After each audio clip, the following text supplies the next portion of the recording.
दोस्तों एक बार फिर से आप सभी का हमारे चैनल स्मॉल लर्निंग पॉइंट में स्वागत है। दोस्तों अगर आप हमारे चैनल पर नए हैं तो हमारे इस चैनल को जल्दी से करें सब्सक्राइब, साथ में करें बेल आइकन को प्रेस, जिससे आप सभी को सारे न्यू वीडियो के नोटिफिकेशन सबसे पहले मिलते रहें। दोस्तों आज यहाँ पढ़ने वाले हैं काव्य पद्यांश। ये जो हमारा पाठ 1 है, सूरदास इसके कवि हैं और उन्होंने क्या लिखा है, पद लिखा है। दोस्तों अगर आपको सूरदास या किसी भी कवि या लेखक का जीवन परिचय चाहिए तो आप हमारे प्लेलिस्ट में जाकर चेक कर सकते हैं, आप सारे वीडियो पा जाएंगे। दोस्तों हमने आपको गद्यांश पहले ही पढ़ा दिए हैं, सारे जितने चैप्टर थे गद्यांश में आपका कितने चैप्टर थे, 7 चैप्टर थे। 7 चैप्टरों का हमने बहुत अच्छे से संदर्भ, रेखांकित अंशों की व्याख्या सभी आपको करवाए हैं। हमने ऐसे भी कोई ऐसे क्वेश्चन नहीं था जिसे हमने मिस किया हो।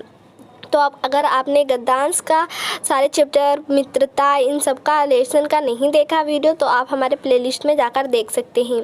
और ये जो हमारा पार्ट 1 है, ये काव्य का हमने शुरू किया है। पार्ट 1 सूरदास पद, ये लास्ट पार्ट हमारा 4 है। दोस्तों हमने 3 पार्ट बनाए हैं, अगर आपने नहीं देखा है, क्योंकि इसमें इतने पैराग्राफ ये दिए थे, 10 पैराग्राफ नहीं 11 पैराग्राफ थे, तो हमने 3-3 करके डिवाइड करके आपको लोग को पढ़ाया, एक वर्ड का व्याख्या बहुत अच्छे तरीके से करवाए हैं। अगर आपने पार्ट 1, 2, 1, 2, 3 को नहीं देखा तो आप लोग डिस्क्रिप्शन बॉक्स को चेक कीजिए, आप प्लेलिस्ट में जाकर चेक कर सकते हैं। तो चलिए बिना टाइम को वेस्ट किए हम ये आज का वीडियो अपना स्टार्ट करते हैं। आज इस वीडियो में सूरदास पार्ट 1 समाप्त हो जाएगा, फिर हम लोग नेक्स्ट पार्ट देखेंगे, नेक्स्ट चैप्टर हमारा 2 क्या रहेगा। तो चलिए तब तक के लिए इतना ही हम लोग देखेंगे कि हमारा इस वीडियो में क्या है। देखिए यहाँ दिया गया है, निर्गुण कौन देश को बासी। इसका अर्थ है, हे उद्धव जी मैं आपको सौगंध देकर पूछती हूँ, हंसी नहीं करती, आप हमें यह समझा कर बतला दीजिए कि आप जिस निर्गुण ब्रह्मा की चर्चा कर रहे हैं वे किस देश के रहने वाले हैं। देखिए कौन देश के बासी, तो यही पूछा गया, यही कहा गया, यहाँ पूछ रही हैं गोपियाँ उद्धव से कि वो किस देश के रहने वाले हैं। फिर नेक्स्ट आपका है यहाँ है मधुकर कहीं समुझाए सो दे बूझती साच न हासी। को है जनक कौन है जननी, कौन है नारी को दासी। यहाँ है कौन उनकी माता और कौन उनके पिता हैं, कौन उनकी पत्नी और कौन उनकी दासी हैं। फिर कैसे बरन भेष है, कैसो किहीं रस में अभिलाषी। उनका रंग कैसा है, वे किस प्रकार के आनंद की अभिलाषा करते हैं। पावे गो पुनि कियो अपनो जो रे करे गो गासी। हे उद्धव जी यदि आप इसे बताने में किसी प्रकार का छल कपट करेंगे तो निश्चय ही उसका बुरा परिणाम आपको मिलेगा। फिर कह रही है, सुनत मोन है रहियो बावरो सूर सबे मति नासी। गोपियों के इन प्रश्नों को सुनकर उद्धव जी बावले से होकर चुपचाप हो गए, मानो उनका सारा विवेक ही नष्ट हो गया हो। तो ये आपका, यहाँ हमने एक एक वर्ड को कितने अच्छे तरीके से आपको समझाया कि क्या क्या अर्थ है किस वर्ड का। अब चलिए हम इसको विस्तार पूर्वक से देखेंगे। आपको इसका फिर से हम लोग अभी व्याख्या करके आपको वहाँ दिखाएंगे, लिखा रहेगा, जिससे आप लोग स्क्रीनशॉट ले लीजिए और अच्छे से कॉपी में नोट्स कर डालिए, लिख डालिए दोस्तों, और अच्छे से याद करते रहिए। साथ में हम ये भी बताते हैं कौन सा क्वेश्चन इंपॉर्टेंट है, कौन सा क्वेश्चन नहीं इंपॉर्टेंट है। तो चलिए देखते हैं कि क्वेश्चन कितनी बार एग्जाम में पूछा जा चुका है। तो चलिए देख लेते हैं। देखिए दोस्तों ये क्वेश्चन कितनी बार पूछा जा चुका है, देख सकते हैं आप स्क्रीन पर, प्रूफ के साथ 2012, 2014, 17 और 19 में पूछा गया एग्ज़ाम में दोस्तों। तो इससे बहुत इंपॉर्टेंट है, इसे आप लोग टिक कर लीजिए और अच्छे से याद कर डालिए। देखिए यहाँ है निर्गुण कौन देश को बासी ... सबे मति नासी। यहाँ 3-4 चीज़ लिखना रहता है। पहला संदर्भ आपको लिखना रहता है, प्रसंग, व्याख्या और काव्य सौंदर्य लिखना बहुत इंपॉर्टेंट रहता है दोस्तों। काव्य सौंदर्य अवश्य आप लोग एग्जाम में लिखिए, अगर नहीं लिखेंगे तो एग्जाम जरूर आपका नंबर काट लेगा, फुल मार्क्स नहीं देगा। तो चलिए देखते हैं लाइन से हम लोग। यहाँ है प्रस्तुत पद्यांश हमारी पाठ्य पुस्तक हिंदी के पद खंड में संकलित तथा सूरदास जी द्वारा रचित सूरसागर के पद नामक शीर्षक से उद्धृत है। यह आपका संदर्भ हो गया। अब यहाँ हम देखेंगे प्रसंग है आपका, ब्रज गोपिकाएं उद्धव जी से निर्गुण ब्रह्मा के स्वरूप और व्यक्तित्व के संबंध में पूछती हैं। अब व्याख्या में देखेंगे कि क्या क्या पूछ रही थी। देखिए, हे उद्धव जी मैं आपको सौगंध देकर पूछती हूँ, हंसी नहीं करती, आप हमें यह समझाकर बतला दीजिए कि आप जिस निर्गुण ब्रह्मा की चर्चा कर रहे हैं वे किस देश के रहने वाले हैं, कौन उनकी माता और कौन उनके पिता हैं, कौन उनकी पत्नी और कौन उनकी दासी है, उनका रंग कैसा है, वे किस प्रकार के आनंद की अभिलाषा करते हैं। हे उद्धव जी, यदि आप इसे बताने में किसी प्रकार का छल कपट करेंगे तो निश्चय ही उसका बुरा परिणाम आपको मिलेगा। कौन कह रही है? गोपियाँ उद्धव जी से कह रही हैं। गोपियों के इन प्रश्नों को सुनकर उद्धव जी बावले से होकर चुपचाप हो गए, उनका सारा विवेक ही नष्ट हो गया। फिर आपका यहाँ काव्य सौंदर्य है दोस्तों। काव्य सौंदर्य हम लोग देखेंगे कि काव्य सौंदर्य में क्या है। देखिए, संपूर्ण कविता में अनुप्रांश की छटा दर्शनीय है। प्रस्तुत पद में गोपिकाओं का कृष्ण के साकार रूप की आस्तिक एवं निर्गुण रूप की विरक्ता का वर्णन है। तो ये आपका 10 पैराग्राफ का ये आपका वाक्य संदर्भ काव्य सौंदर्य था। अब लास्ट पैराग्राफ हमारा 11 है, उसे देख लेंगे, बस आप यहीं वीडियो समाप्त हो जाएगा। तो चलिए देख लेते हैं। बट देखने से पहले अभी तक नहीं सब्सक्राइब किया तो कर लें, बाद में वर्णन सोचेंगे कि वो वीडियो डाला गया कि नहीं डाला गया, नेक्स्ट वीडियो क्या रहेगा। तो अगर आप लोग बेल आइकन को प्रेस करें और सब्सक्राइब करें तो सबसे पहले हमारा वीडियो आप ही को मिलेगा। तो चलिए देखते हैं कि क्या है। देखिए दोस्तों, यहाँ पे लास्ट पैराग्राफ 11 हमारा आ चुका है। देखिए यहाँ कह रहे हैं, संदेशो देवकी सो कहियो। इसका अर्थ है श्री कृष्ण देवकी की गर्भ से उत्पन्न हुए थे, परंतु उनका पालन पोषण यशोदा जी द्वारा हुआ हो तो धाई तिहारे सुत की माया कृत ही रहियो। श्री कृष्ण के मथुरा चले जाने पर यशोदा जी अत्यधिक व्यथित थी। उन्हें स्वाभाविक रूप से यह संदेह होने लगा कि पता नहीं देवकी जी कृष्ण का पूरा ध्यान रखती हैं अथवा नहीं। फिर है, जतपि टेव तुम जानती उनकी तब मोही की ही आवे। यहाँ है, इसलिए वह उद्धव द्वारा देवकी को संदेश भेजती हुई कहती हैं, हे उद्धव, देवकी को मेरा इतना संदेश कह देना कि मैं तो उनके पुत्र का पालन पोषण करने वाली धाय मात्र हूँ। प्राप्त हो तो मेरे लाल लड़ते माखन रोटी भावें। इस नाते वे मेरे ऊपर दया ही बनाए रखे। और यह भी कहना कि वैसे तो देवकी कृष्ण के आदतों को जानती ही होगी, तब मैं भी उनके विषय में कुछ बताना चाहूँगी। फिर यहाँ से दोस्तों, यहाँ से है, देख सकते हैं आप लोग, है यहाँ से कि कृष्ण को माखन और रोटी परम रुचिकर लगती है। यहाँ क्या कहा? मक्खन रोटी भावे। तेल उबटनो अरु तातो जलता ही देखी भाजी जाते। कृष्ण के बचपन की चपलता के बारे में बताते हुए यशोदा जी कहती हैं कि स्नान करते समय उपटन तेल और गर्म जल को देखकर कृष्ण तत्काल भाग जाते थे।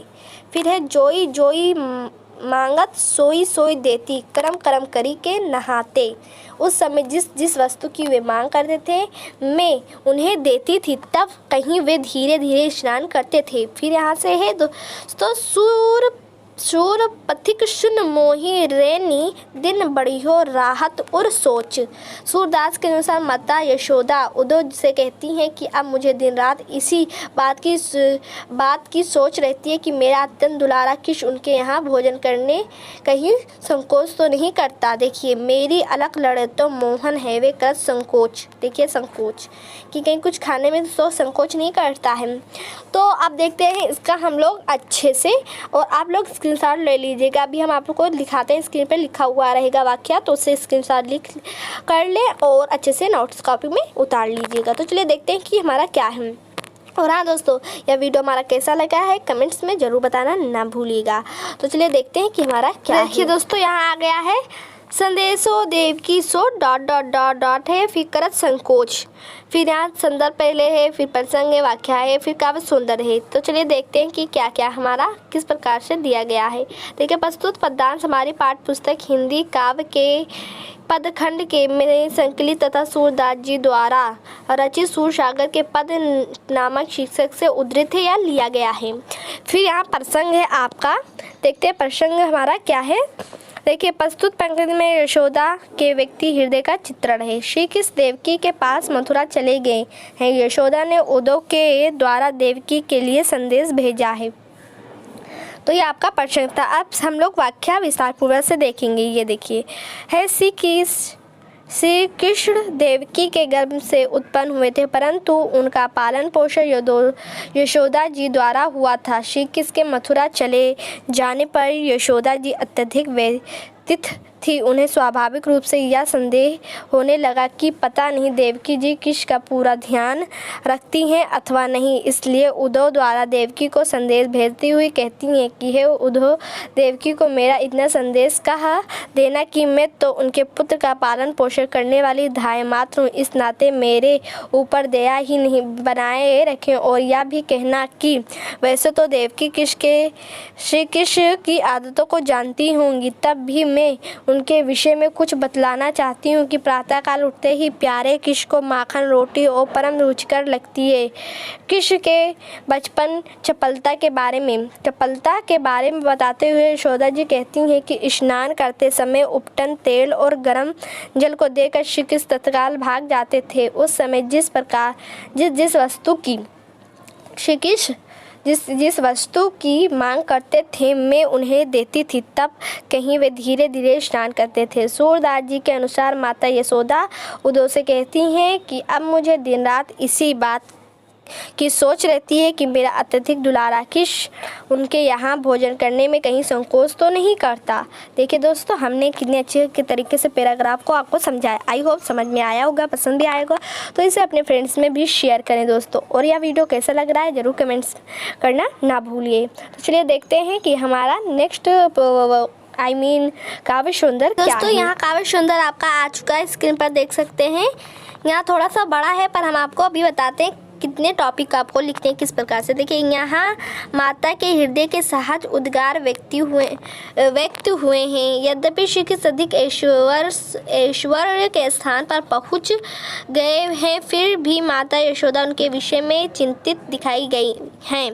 निश्चय ही प्रिय पात्र के निकट न रहने पर मन में तरह तरह की आकांक्षाएं या आशंकाएं उठती रहती हैं। यह पद बाल मनोविज्ञान का सुंदर उदाहरण है। बच्चे प्रायः अपने परिवार के सदस्यों के सामने तो जिद करते हैं, किंतु अपरिचित स्थान पर संकोच के कारण चुपचाप रह जाते हैं।